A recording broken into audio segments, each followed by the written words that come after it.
Bonjour tout le monde, dans cette vidéo-ci, on va vous parler de pouvoir d'achat puis d'inflation.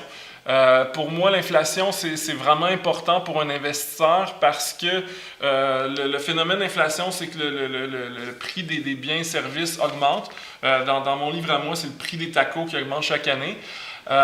Puis ce que ça fait, c'est que, par exemple, bon, c'est une histoire vraie, là, à un moment donné, mon boss m'a dit hey, « viens dans mon bureau », puis il annonçait les augmentations de salaire. Puis là, il m'a remis un papier blanc avec un chiffre, c'était marqué 0,4 ou 0,5 %. Puis j'étais vraiment fâché contre mon boss.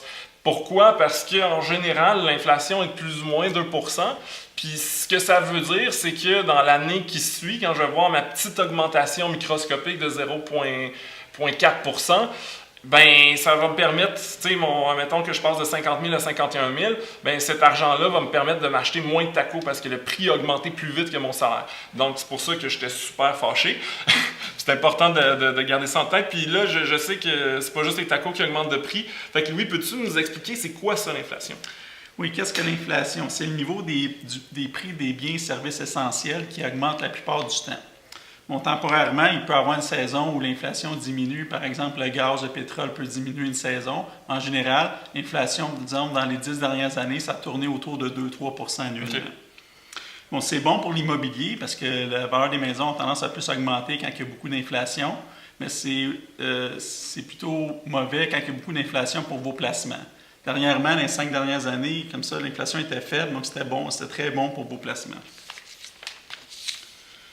Dans les années 80, les actifs immobiliers ont beaucoup augmenté, l'inflation était très élevée, les taux d'intérêt étaient très élevés, donc ça a pris beaucoup de valeur. Mais dans les 5 dernières années, l'inflation est assez faible au Québec, donc le marché immobilier est au ralenti, l'économie va un petit peu plus faible, est un peu plus faible, donc les actifs immobiliers ont peu augmenté pour l'ensemble du Québec.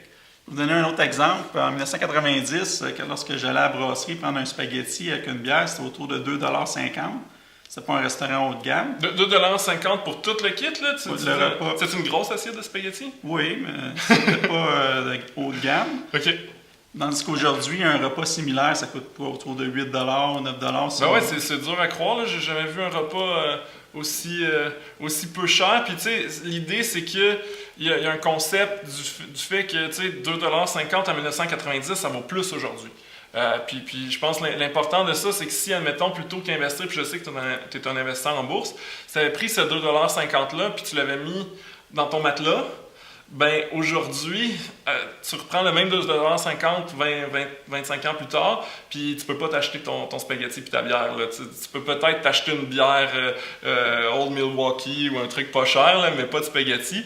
Puis, tu sais, pour essayer de savoir, ben, c'est quoi qu'est-ce que ça vaut aujourd'hui, un 2,50 $ en 1990? Bon, là, on pourrait dire, en se basant juste sur le prix du spaghetti, que ça vaut 10 $, donc 4 fois. Mais pour être plus précis, on peut aller sur un site, puis là, je vais aller sur Google, puis on va aller sur le site de la Banque du Canada,